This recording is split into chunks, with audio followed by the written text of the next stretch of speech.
मुंबई का एक हॉस्पिटल जहां लगभग 15 साल की लड़की एक एडमिट है। तो उस लड़की के इलाज के लिए लेडी डॉक्टर और पूछताछ के लिए लेडीज पुलिस अधिकारी और साफ सफाई करने जाएगी तो कोई लेडीज डिपार्टमेंट से ही जाएगी। यानी कि उस कमरे के अंदर एंट्री है तो सिर्फ लेडीज की यानी महिला की। इसके अलावा कोई भी व्यक्ति पुरुष नाम का ना तो वहां पे कोई एंट्री लेगा और ना ही पुरुष नाम के व्यक्ति का वहां पर नाम लिया जाएगा। दरअसल लड़की पुरुष नाम से इतना भयभीत है, इतना डरी हुई है कि नाम सामने आते ही उस लड़की की सांसें जोर जोर से चलने लगती है। ऐसा लगता है कि जैसे वह मर जाएगी। 11 सितंबर शाम 5 बजे तक वह लड़की अपनी जिंदगी की जंग लड़ रही थी और उसकी सांसें ऐसे ही चल रही थी और उसे बहुत सारी प्रार्थना की जरूरत थी। वो लड़की दिल्ली की निर्भया से कम नहीं बल्कि उसके साथ भी कुछ ऐसा ही हुआ था, बल्कि उससे ज़्यादा कहें तो कम नहीं होगा। तो दोस्तों, इस पूरी वारदात को जानने के बाद यकीनन आपको भी हैरान कर देगी। तो चलिए देखते हैं और जानते हैं पूरा मामला। तो वीडियो में लास्ट तक बने रहिएगा और वीडियो को पूरा देखिएगा, तभी समझ में आएगा कि क्या था पूरा मामला। तो दोस्तों, यह घटना है महाराष्ट्र के पुणे शहर की। दरअसल यहाँ एक थाना है बनवारी। इसी यानी बनवारी थाना क्षेत्र में 15 साल की एक लड़की रहा करती है। उसके माता पिता नर्सरी में काम किया करते हैं, यानी पेड़ पौधों को सेवा करते हैं। और ये जो घटना है 31 अगस्त रात 10 बजे के आसपास की वारदात है। यह लड़की अपने दोस्त से मिलने के लिए पुणे रेलवे स्टेशन पर पहुंच जाती है और वहां जाकर उस लड़के का इंतजार करने लगती है। रात के 10 बज चुके थे और उसका दोस्त वहां पर नहीं आया था, जिसको लेकर वह परेशान होने लगती है और वह रोने लगती। फिर वहां से अचानक एक ऑटो वाला गुजर रहा था। उस ऑटो वाले की नज़र इस लड़की पे पड़ती है और वह ऑटो वाला उस लड़की से पूछता है कि तुम क्यों रो रही हो, तुम क्यों परेशान हो। तो वह लड़की ऑटो वालों को देखकर विश्वास करके अपनी सारी बातों को बता देती है। वो ऑटो वाला एक एजेड व्यक्ति था और उसका उम्र लगभग 30 साल था। लड़की ऑटो वाला से कहती है कि वह घर वालों के बिना मर्जी से वह अपने दोस्त से मिलने के लिए पुणे रेलवे स्टेशन पर आ गई थी। दोस्त नहीं आया, इसीलिए मैं परेशान हूँ। इतना सुनने के बाद ऑटो वाला वहाँ से चला जाता है और करीब 10 मिनट के बाद फिर वह लौट कर आता है और ऑटो वाला कहता है कि जिसका तुम इंतज़ार कर रही थी, दरअसल वह लड़का बाहर खड़ा हुआ है और वह वहाँ नहीं आना चाहता है। वह बहुत शर्मिंदा है अपने किए पर जो लेट हो गया है, इसीलिए तुम मेरे साथ चलो, मैं तुम्हें उससे मिलवा दूंगा।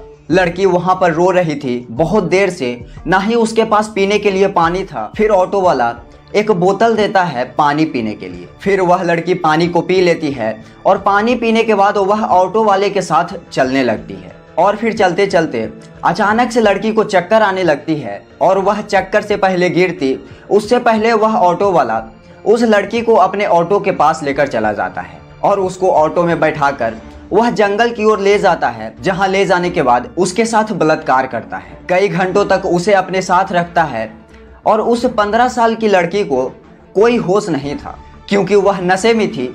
उसे पानी के रूप में कोई नशीला पदार्थ पिलाया गया था। उसके बाद जब 2 या 3 घंटे बीत जाते हैं तो वह ऑटो वाला एक लॉज में लेकर जाता है, जहां पर एक छोटा सा होटल होता है। उस होटल में लेकर जाता है और वहां पर पहले से ही कुछ युवक और कुछ लड़के वहां पर मौजूद थे। लड़की को एक कमरे में ले जाया जाता है। तो 31 अगस्त के रात 10 बजे लगभग यह घटना शुरू होती है। उसके बाद होटल में जाने के बाद, लॉज में जाने के बाद उसको एक कमरे में बंद कर दिया जाता है और उसके पूरे कपड़े को उतार दिया जाता है, यानी उसके बदन पे एक भी कपड़ा नहीं था। वह लड़की शर्मा रही थी, वह परेशान है क्योंकि उसके साथ पहले ही बलात्कार हो चुका था। धीरे धीरे उसको होश आता है। तब तक उसके साथ 12 लोगों ने मिलकर बलात्कार कर चुके थे। दिन निकल आता है और दिन भर यही काम चलता रहता है। एक के बाद एक लड़का आता है और यही सिलसिला चलता रहता है। शाम हो जाती है, यानी कमरे के अंदर लड़की को कम से कम 24 घंटा रखा जाता है और वह 12 लड़के लगातार 24 घंटा उसके साथ बलात्कार करते रहते हैं। वह भूखे प्यासे तड़पती रहती है। वह कई बार उन लोगों से खाना भी मांगती है और कहती है कि मुझे कुछ पीने के लिए पानी भी दे दो, मगर कोई उसकी पुकार नहीं सुनता है। उसकी चीखें की आवाज उस कमरे से बाहर नहीं जा रही थी। न जाने क्यों उस होटल के मालिक और वहाँ के आसपास के लोग उन आवाजों को सुन नहीं पा रहे थे। यह भी बताया जा रहा था कि बार बार उस लड़की को इंजेक्शन दिया जा रहा था, नशीली चीजों का, जिससे वह शोर ना मचा सके। लड़की बार बार रिक्वेस्ट करती रही, चीखती रही, चिल्लाती रही, माफी मांगती रही, उसे बचाने का गुहार लगाती रही। फिर उन 12 लड़कों में से एक लड़का को दया आ जाता है। उसके बाद वह लड़का उस लड़की को ले जाकर मुंबई के दादर रेलवे स्टेशन पर छोड़ देता है। अब यह 12 के 12 आरोपी फरार हो चुके थे और उन्होंने सोचा था कि शायद वह लड़की चली जाएगी दादर स्टेशन पर जाने के बाद। उसके बाद वहां लड़की को 2 सफाई कर्मचारी मिलते हैं और वो 2 सफाई कर्मचारी उस लड़की की हालत देखकर वो भी उसके साथ बलात्कार करते हैं। यानी कि अभी वह उन 12 लोगों से बचकर आई थी कि 2 सफाई कर्मचारी ने उसके साथ बलात्कार जैसी घटना को अंजाम दे दिया। दादर रेलवे स्टेशन के सफाई कर्मचारी उसके साथ बलात्कार करने के बाद उसको अपने साथ काफ़ी समय तक रखा और उसको एक ऐसी ट्रेन में बैठा दी जिसकी दिशा उत्तर की ओर जाती थी। और वह लड़की कई 100 किलोमीटर सफ़र करते करते चंडीगढ़ पहुंच जाती है। एक कोने में डरी हुई वह लड़की बैठी होती है। इस बीच ना जाने वहाँ से कितने लोग गुजर जाते हैं, आते हैं, जाते हैं, लेकिन किसी की नज़र उस लड़की पे नहीं पड़ती है और वह बहुत बड़े परेशानी से गुजर रही थी। उसकी परेशानी किसी को नहीं दिखती है और यह किसी ने जानने की कोशिश नहीं की। 48 घंटों से ज़्यादा जिसके साथ 12 लोगों ने और 2 सफाई कर्मचारियों ने मिलकर बलात्कार किया था और उसके साथ इतनी दरिंदगी हुई थी, न जाने क्यों उस पर किसी की नज़र नहीं जा रही थी। जैसे ही ट्रेन चंडीगढ़ जाकर रुकती है तो वहाँ से एक जीआरपी पुलिसकर्मी गुजर रहा था। अचानक उस लड़की को देखकर पल भर में समझ जाता है कि जरूर उस लड़की के साथ कुछ गड़बड़ हुआ है, कुछ गलत हुआ है। वह उस लड़की से कहता है कि तुम बहुत परेशान हो, क्या मैं तुम्हारी मदद कर सकती हूँ। लेकिन वह लड़की पुरुष जाति के नाम से डरी हुई थी, घबराई हुई थी, क्योंकि वर्दी में भी एक पुरुष ही था। उसे लग रहा था कि हो न हो इसीलिए भी उसे ले जाकर बलात्कार करेगा। वह लड़की चंडीगढ़ रेलवे स्टेशन पर उतर जाती है क्योंकि उस ट्रेन का लास्ट स्टॉपेज चंडीगढ़ ही था। अब वह रेलवे स्टेशन पर उतर जाती है और डरी सहनी एक जगह पर बैठी होती है। लेकिन वह पुलिसकर्मी बहुत ही अच्छा इंसान था। उसने CWC यानी चाइल्ड वेलफेयर संपर्क बनाया और वहां से एक महिला अधिकारी तत्काल मौके पर पहुंची और उस लड़की को खाना खिलाया, उसे अपने पास बिठाया और घंटों तक उसको दुलारती रही, पुचकारती रही।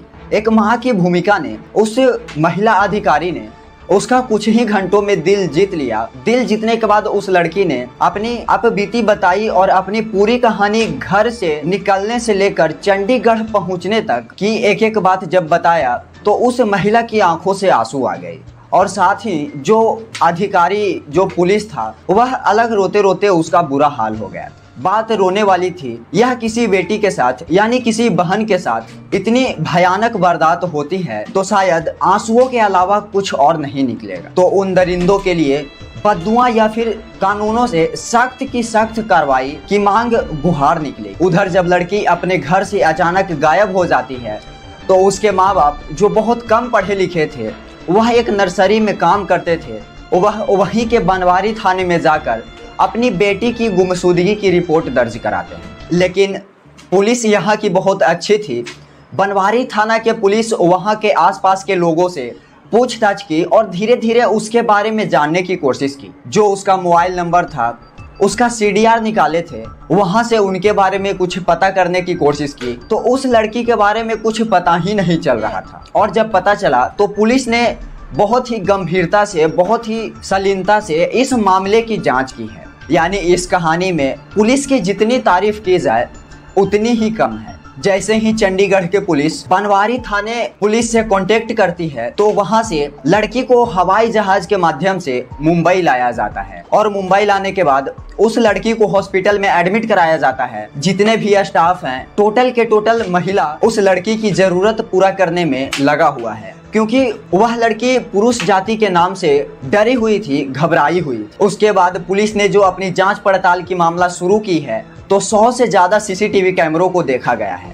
तो पता चला कि पुणे रेलवे स्टेशन पर एक ऑटो जाता हुआ मिलता है। उसी ऑटो में वह लड़की थी और उस ऑटो का नंबर CCTV कैमरे में कैद हो जाती है। पुलिस ने उस आरोपी को, यानी जिसकी उम्र 30 साल थी, उसको गिरफ्तार किया, उसको पकड़ा और एक एक करके जितने भी लोग थे, यानी कि 12 के 12 लोगों को पकड़ा गया। उसके बाद जो इस लड़की ने बताया था बयान में, दादर रेलवे स्टेशन के 2 सफाई कर्मचारी को भी पकड़ा फिलहाल पुलिस ने। अभी तक इस मामले में पुलिस 16 अपराधियों को गिरफ्तार की है जो इस केस से सीधे सीधे जुड़े हुए हैं। मुंबई पुलिस की प्राथमिकता है कि इस केस को फास्ट ट्रैक कोर्ट में चलाया जाए ताकि इस केस का निर्णय आना चाहिए और जितने भी दरिंदे हैं सबको कम से कम फांसी की सज़ा मिलनी चाहिए। और दोस्तों, आपको क्या लगता है कि उस दरिंदे को क्या सज़ा मिलनी चाहिए? कमेंट बॉक्स में अपना राय ज़रूर बताइएगा। और इस वीडियो से कुछ सीख मिले तो वीडियो को लाइक कर दीजिएगा और चैनल पर नए हो तो चैनल को सब्सक्राइब कर दीजिएगा ताकि हमारे आने वाले वीडियो का नोटिफिकेशन आप सबको मिल जाए और ऐसे ही आधुनिक घटनाओं से रूबरू कराते रहें। तो दोस्तों, ऐसे ही लोगों को जागरूक करने के लिए वीडियो को शेयर करना नहीं भूलिएगा। मिलते हैं आपसे फिर एक सच्ची घटना के साथ।